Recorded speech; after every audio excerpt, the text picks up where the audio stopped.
So hello everybody and welcome to another misleading charts video. This time we're going to talk about a chart that was shown on an article in a newspaper. So it's the one that you see behind me.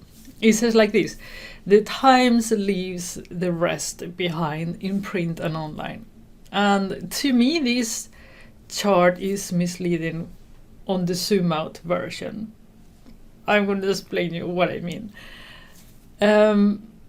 Here's the thing. This has been printed on a newspaper. I'm not sure how you read newspapers, what I normally do, and I think most people do is you read the headline and you think like, okay, do I want to know more or not? Am I interested in this? If I'm not interested, I might look at a picture if they have put a picture there, and then I move on.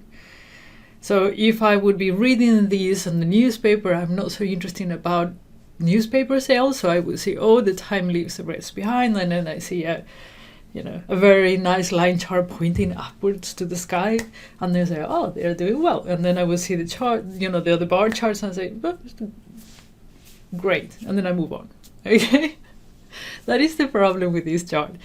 First of all, that line chart there, why do they put visitors and they do not compare it to the competitors, and then they put sales and that they compare to the competitors.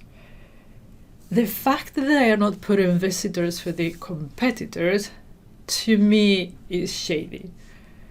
So if you are claiming that you are doing better, and you're claiming that you're probably doing better on visitors, that's why you put the chart in there, you should compare it also to the competitors. They didn't do that.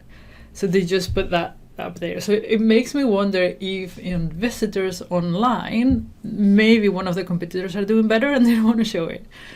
But they want to put the line chart in there so you actually can see things going up. And then for people like me that will scroll the news, it just gets printed in my mind. So that is the first part that I think is very, very misleading. The next part is the bar chart. You look at the bar charts and you see, oh, the Time is doing a lot better. It's very interesting that they put a 2x2 grid. So you have this one and that one and this one and that one, as a square. And I was thinking, like, why would you do that? Why would you put it, normally if you're comparing things, you would put it side by side. So I put them side by side. Let's look at it. So here are sales side by side for the Daily Telegraph, the Guardian, and the Financial Times. And then you can see, if you don't look at the axis, which most people won't do if they're not interested in the story, if you don't look at the axis, you will see like, okay, the Guardian is the nearest competitor to the Times, and then it's the Daily Telegraph, just by looking at the space, right? Because that's what you do with horizontal charts. Horizontal charts, you are representing data by length, the length of the bar. So that's how you measure things. So the fact that the length in here is less than the length in there, it means that the Guardian is doing better, when in fact, that's not the case. And you might say, like, how? Well, that's when you need to look at the axis. You see that these two, they start by 0, this starts by 400. And that's where I think this 2x2 grid is so misleading.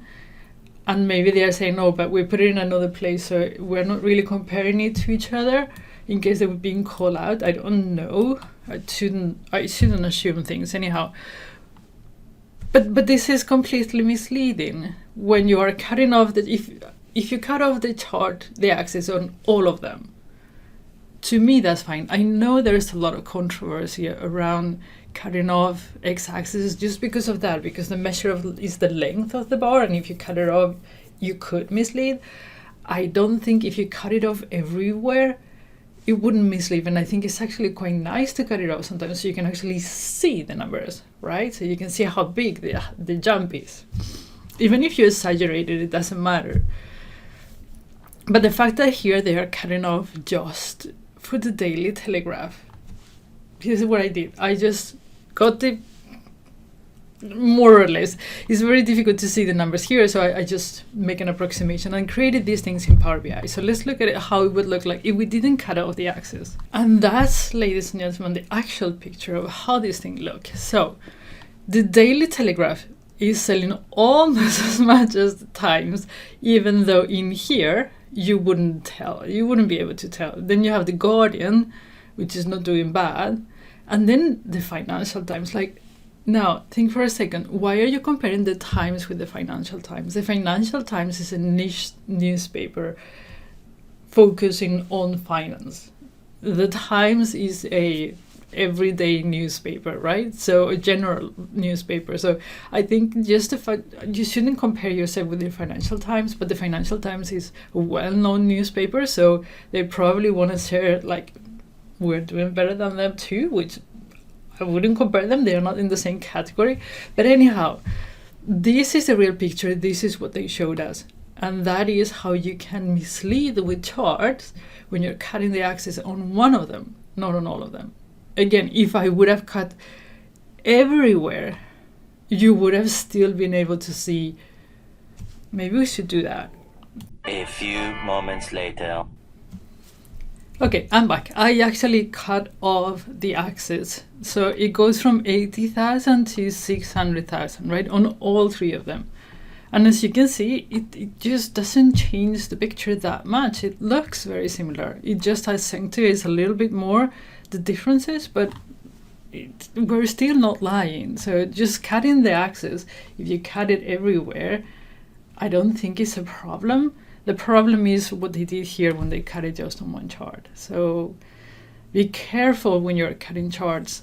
Now you can do that in Power BI also, so be very, very careful how you use that feature because you can easily mislead.